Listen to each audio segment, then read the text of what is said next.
Em sessão da Comissão de Relações Exteriores da Câmara dos Deputados, que questiona o ministro de Lula, Mauro Vieira, sobre a posição do Brasil em relação à Venezuela e outras ditaduras, o deputado Marcel Van Hatten fez duras críticas à política internacional do Brasil sobre Lula, e em especial às desastrosas declarações e aos posicionamentos do próprio Lula. O deputado cobrou esclarecimentos do ministro sobre a participação do governo brasileiro no adiamento sem designação de nova data de uma audiência que seria realizada hoje na Organização dos Estados Americanos, em que parlamentares brasileiros apresentariam denúncias de violações de direitos humanos no Brasil, em especial pelo ministro do STF, Alexandre de Moraes.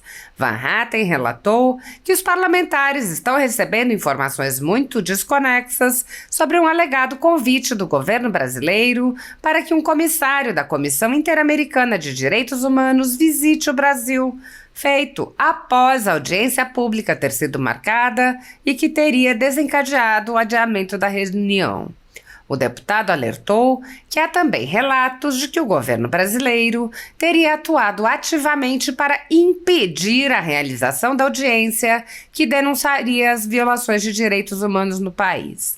Marcel Van Hatten cobrou uma manifestação do governo Lula e do embaixador brasileiro para que não apenas esclareçam sua atuação, mas demandem da OEA mais clareza sobre quando será realizada a audiência pública.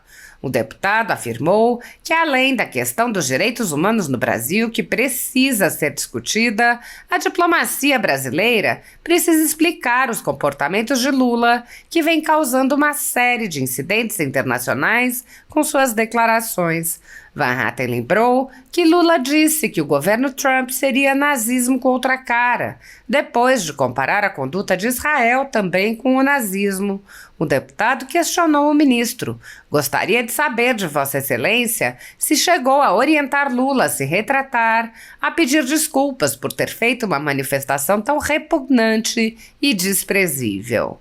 Van Hatten apontou que o governo Lula está batendo recordes de incidentes internacionais, lembrando que Lula foi considerado persona non grata em Israel, Celso Amorim foi declarado persona non grata na Venezuela e os embaixadores brasileiros na Nicarágua e na Venezuela foram expulsos.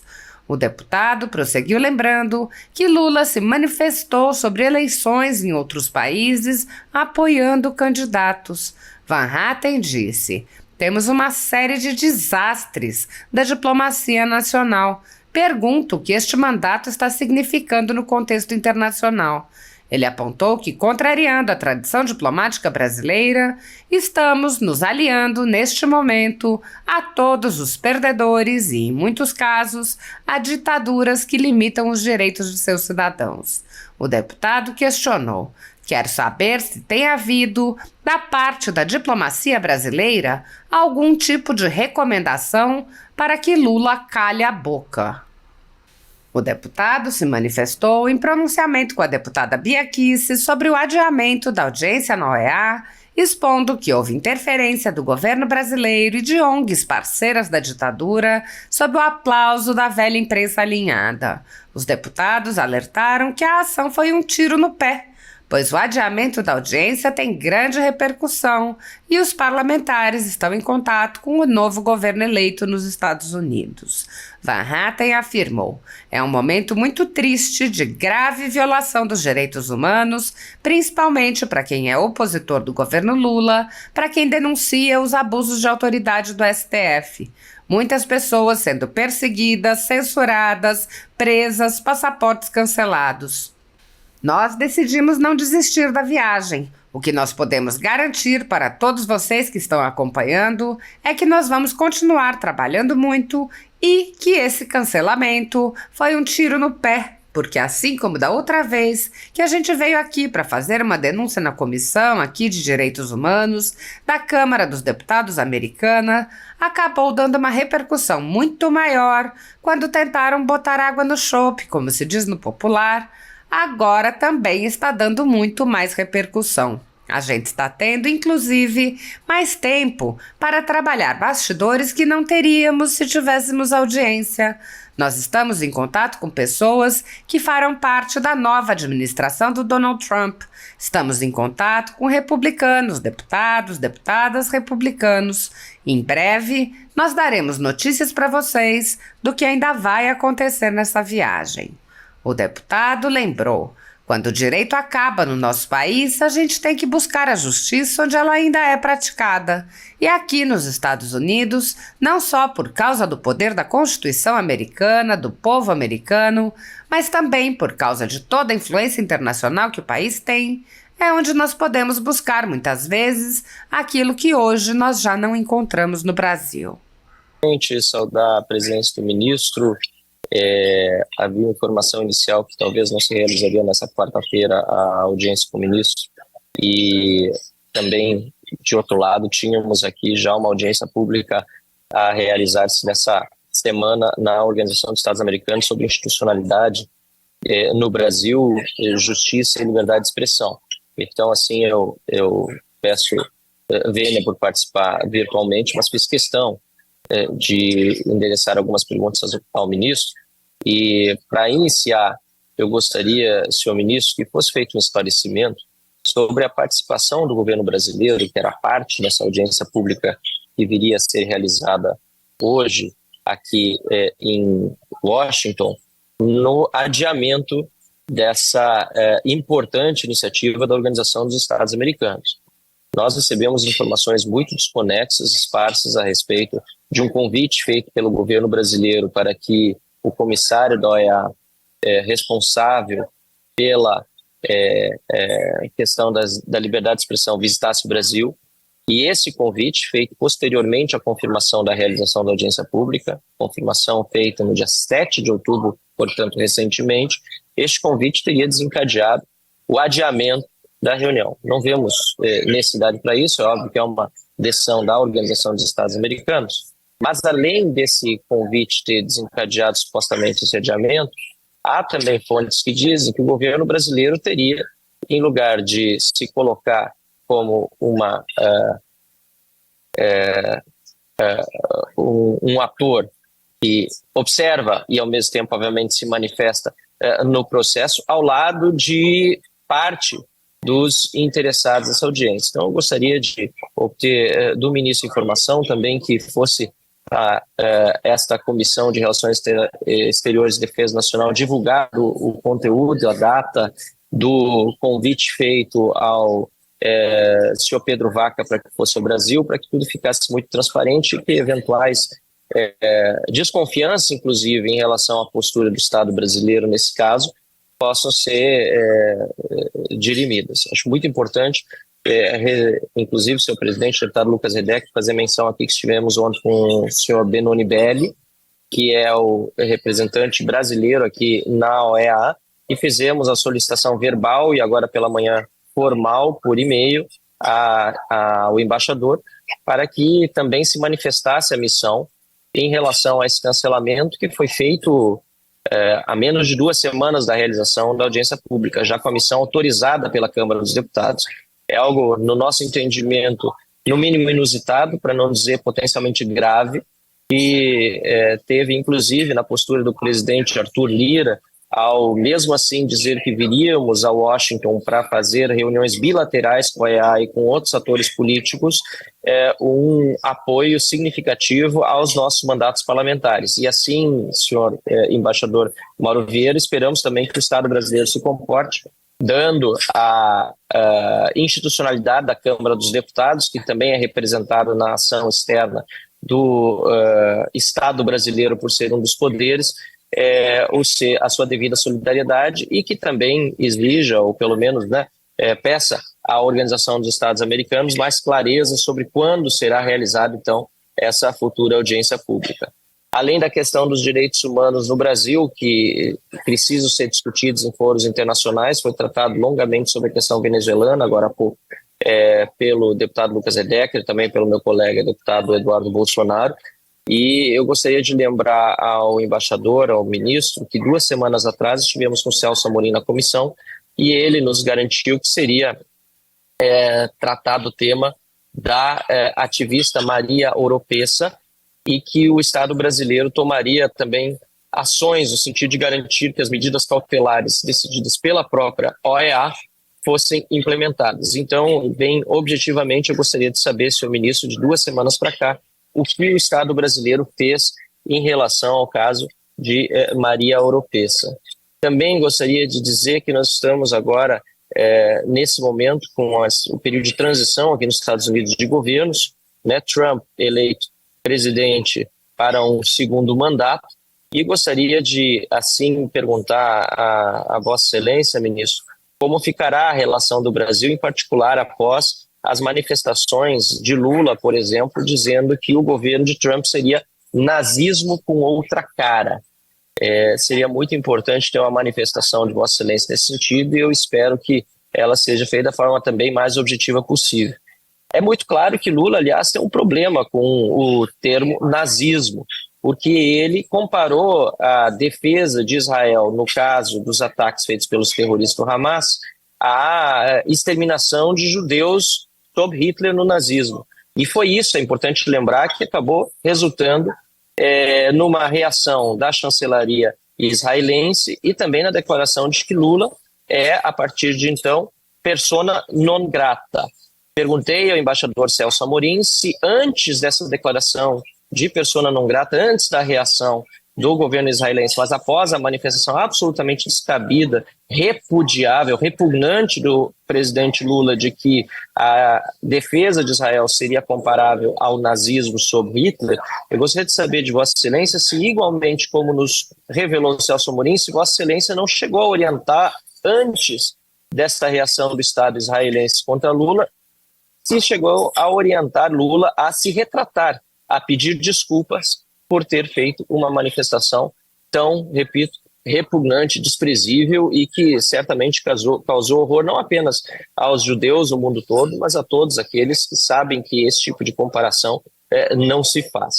E, finalmente, senhor presidente, eu quero aqui ainda lembrar que esse mandato de Lula está conseguindo bater todos os recordes em questão diplomática, né? Além da persona non grata em Israel de Lula, tivemos o embaixador Celso Amorim sendo declarado persona non grata na Venezuela, né, pelo governo venezuelano. Depois, aliás, nós tivemos também a expulsão do embaixador do Brasil na Nicarágua, um país que é aliado ideológico do governo. O presidente Lula apoiou Massa na eleição da Argentina, lá o Milei venceu. Depois apoiou a Kamala na eleição dos Estados Unidos, Trump venceu.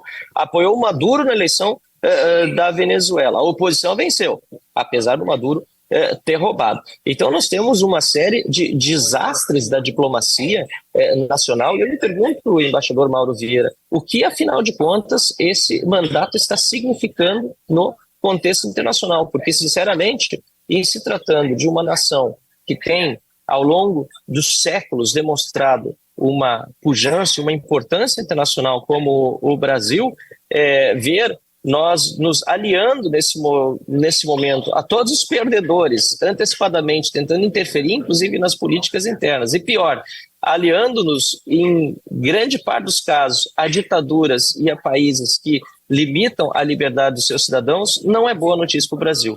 Então, uma avaliação do senhor a respeito dessas manifestações do Lula e, concluindo, senhor presidente, agora vejo que o meu tempo se esgotou, saber se tem havido da parte da diplomacia brasileira, principalmente do ministro Mauro Vieira, algum tipo de recomendação para que Lula cale a boca nessas horas todas. Muito obrigado.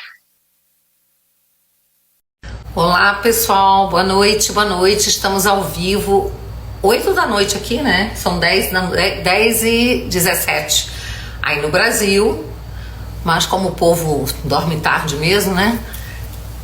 Estamos aí acompanhando, estamos aqui nessa live, eu e o Marcel Van Hatten.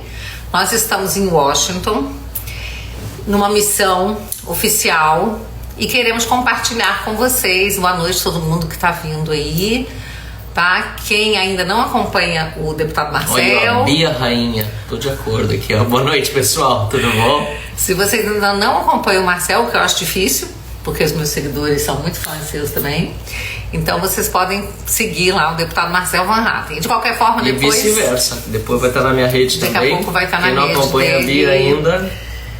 Ok, pessoal, muito boa noite todo mundo. Bom, hoje nós estivemos... Bom, deixa eu explicar primeiro qual é a nossa missão. Certo. Nós viemos aqui convidados para participarmos de uma audiência na Comissão Internacional de Direitos Humanos da OEA. Essa audiência seria no dia 13, portanto amanhã. Nós iríamos falar pelo denunciante, né, que é a ADF, que é uma instituição pró-vida e pró-liberdade, que denunciou o Brasil na Comissão de Direitos Humanos por violações aos direitos fundamentais, violações à liberdade de expressão, dentre outros, censura, dentre outros.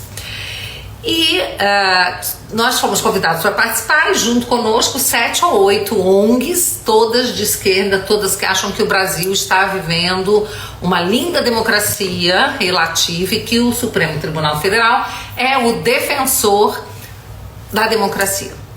Bom, infelizmente, né, nós fomos surpreendidos com uma notícia de que a Comissão Internacional de Direitos Humanos cancelou, sem data ainda, né, a nossa audiência pública, tá bom? Vou deixar o Marcel falar um pouquinho agora. Senão fica parecendo que mulher fala muito, homem fala pouco. Isso não é. Imagina. Bia pode falar tudo, na verdade, porque ela aqui tem todo o meu respeito e mais, ela tem sido uma liderança muito forte lá na Câmara, é a nossa líder da minoria, né, e também internacional. A gente já está pela segunda vez, nós dois juntos em Washington. Ela já esteve outra vez aqui também no mês de maio, quando houve aquela audiência pública aqui no Congresso americano.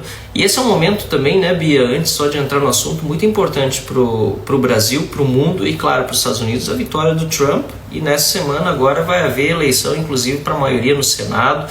A Câmara já está se confirmando também com maioria republicana. Então a gente tem muita novidade aqui nos Estados Unidos nos próximos dias. Agora sim, nós viemos aqui para uma audiência pública que estava marcada desde o dia 10, 11 de outubro, algo assim. E no dia 28 de outubro, depois de nós cumprirmos todos os prazos, eles foram bem rigorosos, né, Bia? Sim. Pediram pra gente quem participaria, colocaram realmente do lado das instituições, só instituições de esquerda, né? Até a própria ADF, que defende liberdade de expressão, liberdade religiosa, tem nos ajudado em vários temas relacionados ao Brasil, e foi a denunciante, não foi convidada. Nós achamos aquilo já muito Imagina estranho. Que coisa estranha, não convidar quem denunciou. E aí, bom, já tínhamos cumprido todos os requisitos até o dia 27 de outubro, que era a data, e no dia 28, no dia seguinte ao segundo turno das eleições no Brasil, no dia 28, depois do dia que a gente tinha como prazo dado pela OEA para preencher todos os requisitos, cancelaram a audiência pública, dizendo que o governo brasileiro tinha feito um convite à Comissão Interamericana de Direitos Humanos e o seu relator para a liberdade de expressão, Pedro Vaca, para visitar o Brasil no primeiro trimestre do ano que vem, e por causa desse convite para uma inspeção dele, estava suspensa a reunião sem uma nova data para ser marcada. Bom, nós decidimos conversar com o presidente da Câmara, Arthur Lira. Nós estivemos juntos com ele. Ele também não gostou dessa notícia e disse: vocês vão para Washington de qualquer maneira, porque está autorizada a missão. E a OEA nos ofereceu uma outra data, que será na sexta-feira agora, para pelo menos termos um encontro bilateral. A Bia já não vai estar mais em Washington, eu ainda estarei aqui, mas ela participa virtualmente. Mas o importante é, apesar de estar marcada essa outra data, o que mais nós vamos fazer ao longo dessa semana é visitar parlamentares aqui, autoridades internacionais e, óbvio, né, Bia? Começamos, inclusive, pelas representações do Brasil aqui em Washington. Estivemos com o representante da missão oficial da OEA em Washington, que é o Belli, né? Benoni Belli, não é? O embaixador. E depois nós estivemos com a embaixadora do Brasil em Washington para tratar a Maria Luísa Viotti, né, para tratar, enfim, de temas mais genéricos, mas na primeira reunião nós expressamos bastante nossa insatisfação para o embaixador e até fizemos um pedido que vai ser encaminhado oficialmente, formalmente, para que a embaixada, para a representação do Brasil aqui na OEA se manifeste, né, pelo menos lamentando e exigindo uma data para a futura audiência pública, que agora vai ter que ser marcada em outro momento. Bom, gente, a situação é toda assim muito absurda, porque uma Comissão Internacional de Direitos Humanos, ela tem que exatamente dar voz àquelas pessoas que estão denunciando. Então, o que acontece? as ONGs esquerdistas, a gente viu isso hoje no Globo, não sei se vocês leram, mas as ONGs esquerdistas disseram que o cancelamento foi por conta do pedido delas mesmas, que disseram que não queriam que pessoas como nós, que atentam contra a democracia... Na opinião deles, obviamente. Óbvio, né? Isso é a fala deles, que atentam contra os direitos humanos, estivessem na mesma audiência pública deles. Então, o Globo, né, dando aí guarida a esse povo, faz uma manchete assim, ó...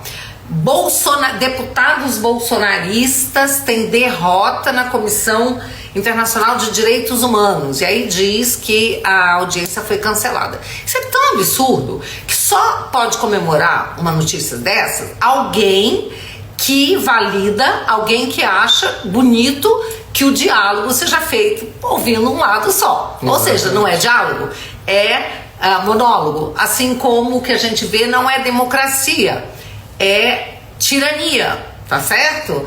Mas na onda aí, né, do 1984, que mentira é verdade. Exato. Guerra é paz, tudo isso, né? Então nós estamos também acompanhando um jornal como o Globo aplaudindo o cancelamento de uma audiência pública em que está sendo levado uma denúncia sobre violações de direitos humanos, aplaudindo que só um lado pode ser ouvido, só um lado será ouvido. Então, isso aí já nem nos espanta mais. Na verdade, nem vale a pena responder. Eu até estava pensando agora mesmo, quando você falava, puxa vida, nem me deu trabalho. Antigamente a gente dava o trabalho de fazer contato com jornalistas para falar que é um absurdo. Mas na verdade a imprensa também já está, infelizmente, acompliciada com esses métodos de quem diz defender direitos humanos, mas só vale se for para esquerdista. E olhe lá. Né? Então, quer dizer, o que nós estamos vivendo hoje no Brasil é um momento muito triste, de grave violação dos direitos humanos, principalmente para quem é opositor do governo Lula, para quem denuncia os abusos de autoridade do STF, muitas pessoas sendo perseguidas, censuradas, presas, passaportes cancelados. Mas o que a gente pode dizer, a Bia e eu, inclusive a nossa visita aqui a Washington tem esse sentido, nós decidimos não desistir da viagem. No que nós podemos garantir para todos vocês que estão acompanhando é que nós vamos continuar trabalhando muito e que esse cancelamento foi um tiro no pé. Foi. Porque assim como aquela vez quando a gente veio aqui para fazer uma denúncia na comissão aqui de direitos humanos da Câmara dos Deputados americana e acabou dando uma repercussão muito maior quando tentaram botar água no chope, como se diz no popular, né? Agora também está dando muito mais repercussão à nossa vinda, a gente está tendo inclusive mais tempo para trabalhar bastidores que não teríamos se a gente tivesse envolvido na audiência. Nós estamos em contato, gente, com pessoas que farão parte da nova administração do Donald Trump, tá? Estamos em contato com republicanos, deputados, deputadas republicanos. Em breve nós daremos notícias para vocês, tá? Do que ainda vai acontecer nessa viagem, tá? Mas o certo é que nós não vamos retroceder nem um pouquinho, né? Exatamente. Nós vamos continuar indo cada vez com mais ganas, cada vez com mais vontade, tá? Porque a gente está sentindo na nossa pele, né, essa perseguição, essa injustiça, e isso não é nada perto da injustiça que presos políticos estão sofrendo. Não é nada, tá? E mesmo assim já é muita coisa, né? É muito desrespeito, é muito absurdo. É aquela narrativa como se a esquerda fosse dona da virtude, dona da verdade, que eles trabalhassem pelos direitos humanos, e a gente sabe que nada disso é verdade. Nós somos favoráveis a direitos humanos para todos, não importa se direita ou se de esquerda. Eles não, eles só se for lá para os amiguinhos deles. Exatamente.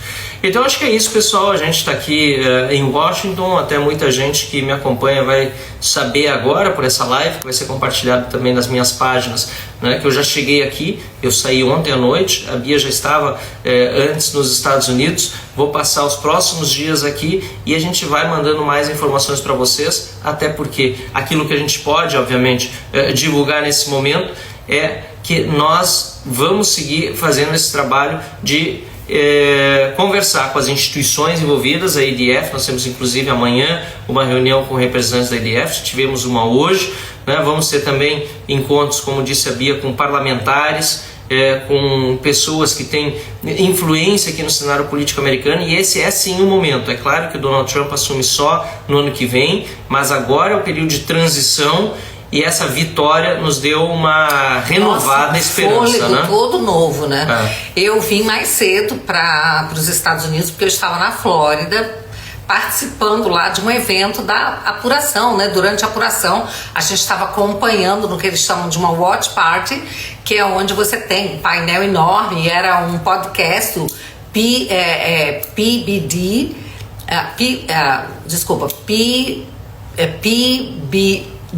isso, que é um dos mais famosos podcasts aqui. Ele estava em primeiro lugar na transmissão de todo mundo que estava transmitindo ali ao vivo, e foi muito emocionante. E olha, a gente estava assim, realmente isso era assim fundamental, essa vitória, para que a gente tivesse esperança para a gente continuar lutando. Felizmente o Donald Trump venceu, né?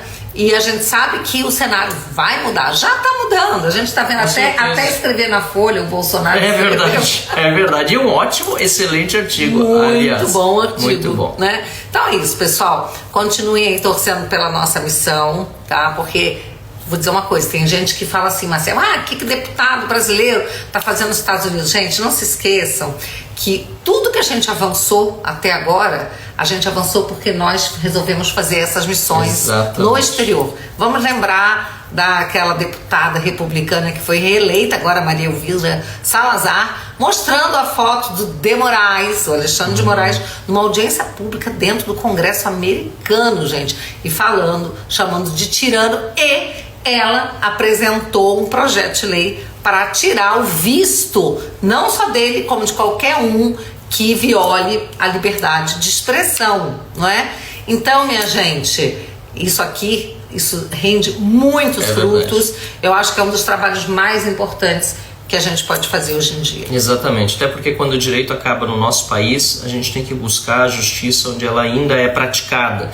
E aqui nos Estados Unidos, né, não só por causa do poder da Constituição americana, do povo americano, mas também por causa de toda a influência internacional que o país tem, é onde nós podemos buscar muitas vezes aquilo que hoje nós já não encontramos no Brasil. Então, inclusive, eu tenho falado no meu caso, né, Bia? A Bia foi solidária desde o primeiro momento, né, a questão da quebra da imunidade parlamentar, que agora o ministro Dino está querendo até da tribuna, porque outras quebras já foram feitas. Daniel Silveira preso, né? A gente votou contra a prisão dele, mas uma prisão absurda, porque ele, apesar de tudo que ele disse, ele falou em vídeo e tem imunidade parlamentar para tal, né? Agora até na tribuna a gente está sendo perseguido. Então falar para um deputado americano, de qualquer outro país democrático, ninguém acredita. E é importante que a gente diga e traga aqui para que também sejam averiguadas todas as questões que estão levando a esse abuso de autoridade, inclusive, né, Bia, a própria fraude no registro de entrada do Felipe Martins, que vai ter que ser explicada aqui nos Estados Unidos. Gente, muita água para rolar. Tenho certeza, continuem acompanhando. E compartilhem essa live, e assim que eu terminar, o deputado Marcel vai também postar na página dele, tá bom, pessoal? Obrigada aí, vocês que sempre nos apoiam.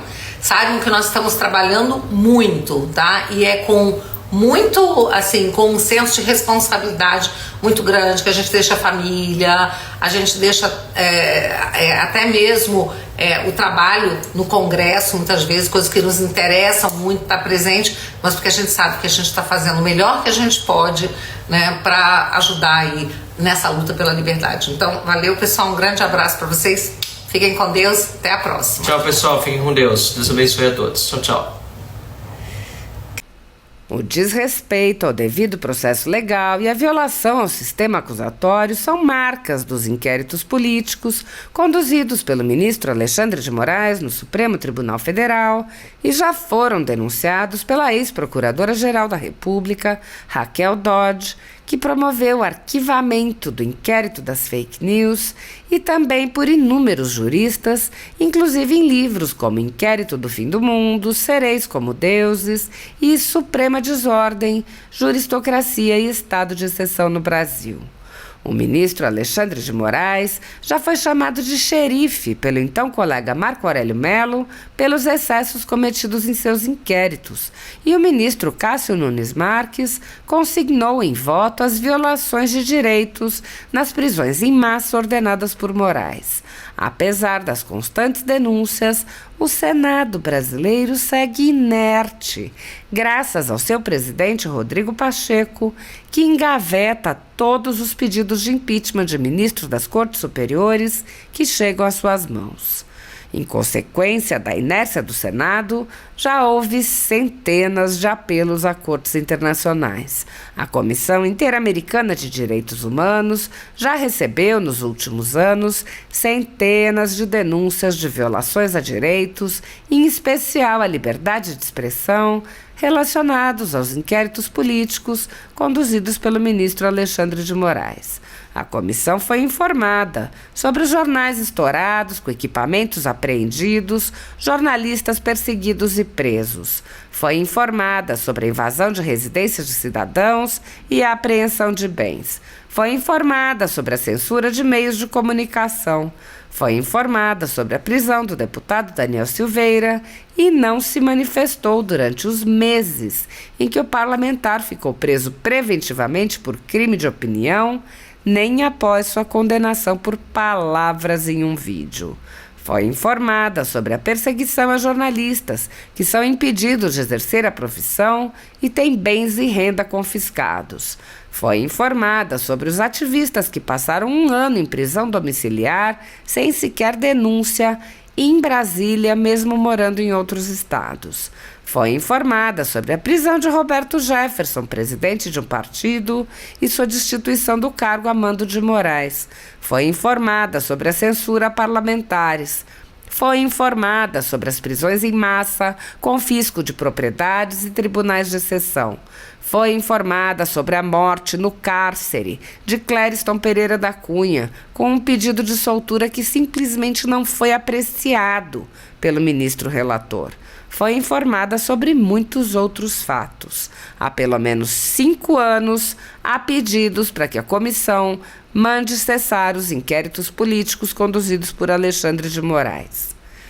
Em 2020, o ex-relator especial para a liberdade de expressão da Comissão Interamericana de Direitos Humanos, Edson Lanza, manifestou preocupação com a decisão de Alexandre de Moraes de censurar cidadãos nos inquéritos que conduz no Supremo Tribunal Federal.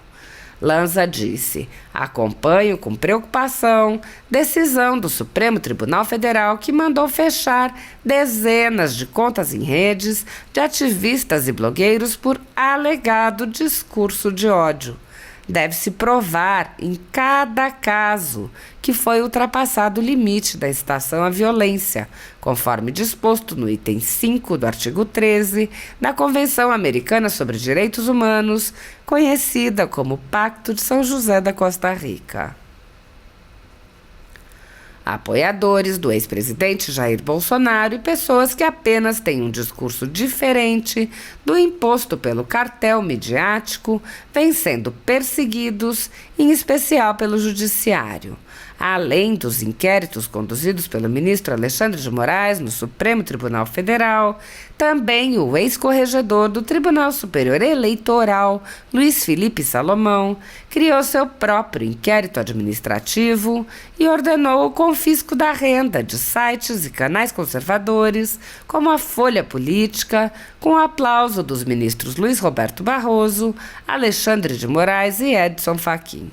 Toda a renda de mais de 20 meses do nosso trabalho vem sendo retida sem qualquer previsão legal. Se você apoia o trabalho da Folha Política e pode ajudar, use o QR Code que está visível na tela para doar qualquer quantia ou use o código ajude@folhapolitica.org. Caso não utilize Pix, há a opção de transferência bancária para a conta da empresa Raposo Fernandes, disponível na descrição deste vídeo e no comentário fixado no topo. Há mais de 10 anos, a Folha Política faz a cobertura da política brasileira, mostrando atos, pronunciamentos e eventos dos três poderes, quebrando a espiral do silêncio imposta pelo cartel de mídia que quer o monopólio da informação. Pix ajude@folhapolitica.org